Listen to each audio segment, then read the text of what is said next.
Hello everybody, welcome back to Cinema Savvy. It is myself, George, bringing you a brand new review, and today I'm going to be talking about J. Kelly, which has been part of London Film Festival 2025.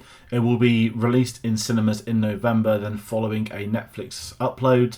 So I'm delighted to talk about this one early, and as always, this is part of the London Film Festival coverage. It's been an incredibly busy time on the channel. I am batch recording, so the first 4 reviews are out now, which is why I'm in the same top for all of those. That was, well, it wasn't the first 4, it was the most recent 4. That was Frankenstein, Roofman, Anemone, and Giant. And today, obviously, I'm recording J. Kelly. I'm going to announce what the next review will be at the end of this video. And we've still got a fair few amount more to do. There are going to be 15 videos in total on the channel. At the time of this one going up, I think this will be number 8, leaving 7 more. So yes, it's very busy at the moment, so I appreciate everybody's support.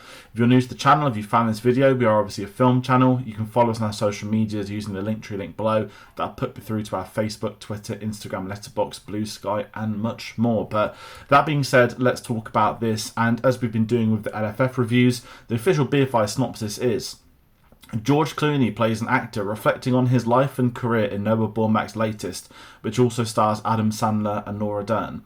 And my thoughts heading into this one were quite simple, if I'm honest. I do like films about film. The story of an aging actor looking back, reflecting on his career as a star. I enjoyed that as a concept, and I knew that heading in. I hadn't seen a trailer, I just knew that as the basis of the story. I had a few friends that had seen this in Venice. I also knew this film hadn't gone down to everybody. It's been a little bit mixed. Some loved it, some liked it, others not too keen, especially when you do have these Hollywood films which do like to romanticize themselves. But when you've got George Clooney in the lead role, who is probably one of the most charismatic actors, a definitive star of cinema, it kind of adds a little bit of gravitas. And on top of that, the big selling point to me was the fact this was directed by Noah Baumbach. I'm a big fan of his work. I think he's a remarkable director. I've loved a lot of his films. We covered obviously Marriage Story several years ago as part of the film festival, which is my favourite of his.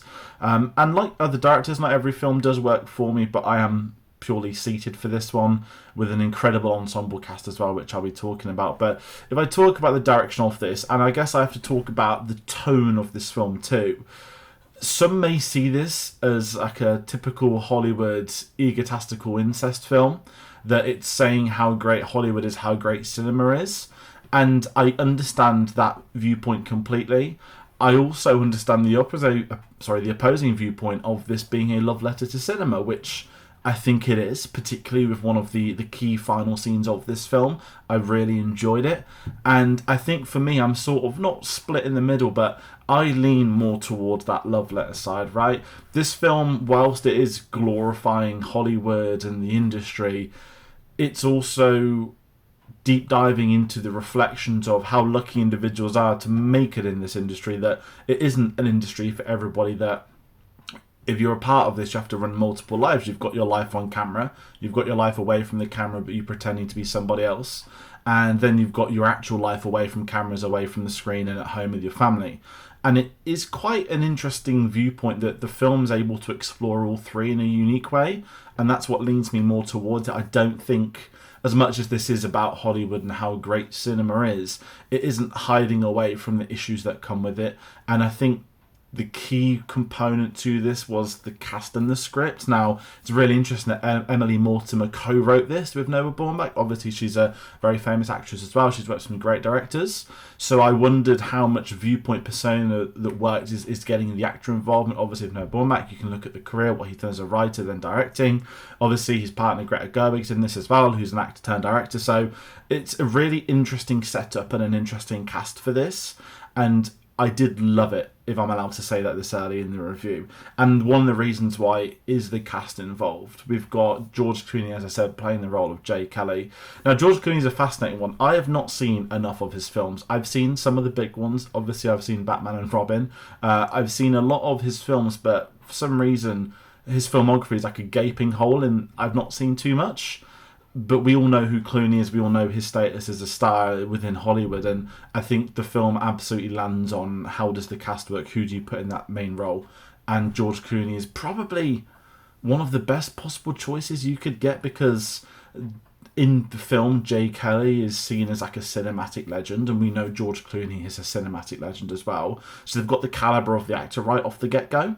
But then what George Clooney is able to do is he's able to play those dramatic roles. He's able to have that suave arrogance that a celebrity needs, and certainly Jay Kelly needs. But then when it gets to the weak points, some of the comedic moments, George Clooney can absolutely deliver in those, as he has done so much over his career. So I adored George Clooney in this film. I don't know if he'll get nominated for lead actor at the Oscars. It seems to be in the discussions. Obviously, when it's Oscar season, films about film tend to play very well. I could easily see him being nominated for this, if I'm honest. I know it's early in the day to say that, but it feels like not an Oscar bait film, but it feels like the right kind of film, that it's the self-awareness from Hollywood. And I say Hollywood too much, I mean more the film industry. But yes, George Clooney was superb in this. But my favourite performance in this film was the character of Ron, played by Adam Sandler. He is Jay Kelly's agent in this film, and he has built somewhat of a brotherly bond with him, but it's very much a one-way bond. And the film really explores his relationship with the actor, how there are monetary involvements from the actor's perspective versus the agent's perspective, who genuinely does care, the sacrifices even the agent has made to his personal life, to his family, to his relationships before then. Adam Sandler is amazing in this. I loved Adam Sandler in this. I still love him as an actor, I always have. But he is able to have the comedic moments as you'd expect from Adam Sandler. He's also very great at the dramatic moments. And I think the pairing of him and George Clooney, I've got no idea if they've done a film together before, but I loved them on screen together. I thought they had a lovely bromance at certain times.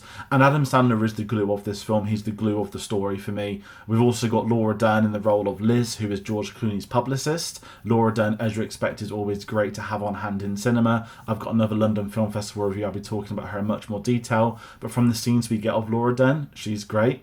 She had a relationship with Adam Sandler beforehand, as in their characters, the publicist and the agent, years back. And the film explores how that failed through them representing an A-list actor such as Jay Kelly, that the demands of that actor meant that other people sacrificed in their lives. And it again goes back to the meaning of this film. It goes back to the meaning of these characters, is what happens when essentially a star is too big for the people around him. And it's again that not glorifying the industry. It shows the losses people can take through working in it, that they have to prioritise and put other people above their own.